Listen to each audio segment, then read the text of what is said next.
തകർച്ചയിലായ ചെൽസിയെ മുൻനിരയിലേക്ക് തിരികെ കൊണ്ടുവരാൻ ഒരു വമ്പൻ പേര് വരുന്നു. ലിവർപൂളിന്റെയും റയൽ മാഡ്രിഡിന്റെയും ഇതിഹാസ താരം സാബി അലോൺസോ അടുത്ത സീസൺ മുതൽ ചെൽസിയുടെ പുതിയ പരിശീലകനാകുമെന്നാണ് പുറത്തുവരുന്ന റിപ്പോർട്ടുകൾ. ജനുവരിയിൽ റയൽ മാഡ്രിഡ് വിട്ടതിനു ശേഷം അലോൺസോ ഏറ്റെടുക്കുന്ന ആദ്യ പരിശീലക ദൗത്യമാണിത്. ഈ സീസണിൽ വലിയ പ്രതിസന്ധിയിലൂടെയാണ് ചെൽസി കടന്നുപോകുന്നത്. എൻസോ മരേസ്ക പോയതിനു ശേഷം വന്ന ലിയാം റോസ്നിയർ 4 മാസം പോലും തികച്ചില്ല. നിലവിൽ താൽക്കാലിക പരിശീലകൻ മക്ഫാർലൈൻ്റെ കീഴിലാണ് ടീം കളിക്കുന്നത്.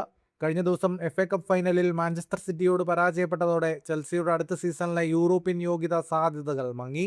നിലവിൽ പോയിന്റ് ടേബിളിൽ 9ാം സ്ഥാനത്തുള്ള ബ്ലൂസിനെ പൂർണ്ണമായും ഉടച്ചുവാർക്കുക എന്ന ലക്ഷ്യത്തോടെയാണ് മാനേജ്മെന്റ് സാബിയെ എത്തിക്കുന്നത്. ജനുവരിയിൽ സ്പാനിഷ് സൂപ്പർ കപ്പ് ഫൈനലിൽ ബാഴ്സലോണയോടേറ്റ പരാജയത്തെ തുടർന്നാണ് റയൽ മാഡ്രിഡ് സാബി അലോൺസോയെ പുറത്താക്കിയത്. ഡയറക്ടർമാരും ഡ്രസ്സിംഗ് റൂമിലെ ചില പ്രമുഖ താരങ്ങളുമായി ഉണ്ടായ അഭിപ്രായ വ്യത്യാസങ്ങളും ഇതിന് കാരണമായിരുന്നു. എന്നാൽ അതിനു മുൻപ് ജർമ്മൻ ക്ലബ്ബായ ബയർ ലെവർകൂസനെ ആഭ്യന്തര ഡബിളിലേക്ക് നയിച്ച സാബിയുടെ ടാക്റ്റിക്കൽ മികവ് ലോകം കണ്ടതാണ്. 2009 ലിവർപൂൾ വിട്ടതിനു ശേഷം ഇതാദ്യമായാണ് സാബി അലോൺസോ ഒരു പ്രീമിയർ ലീഗ് ക്ലബിന്റെ ഭാഗമാകാൻ ഇംഗ്ലണ്ടിലേക്ക് തിരിച്ചെത്തുന്നത്. അന്ന് 5 വർഷം ലിവർപൂളിൽ മധ്യനിര ഭരിച്ച സാബിക്ക് പ്രീമിയർ ലീഗിന്റെ ശൈലി കൃത്യമായി അറിയാം. അതുകൊണ്ട് തന്നെ ചെൽസിയെ കളിപിടിപ്പിക്കാൻ അദ്ദേഹത്തിന് അധികം സമയം വേണ്ടി വരില്ലെന്നാണ് വിലയിരുത്തൽ.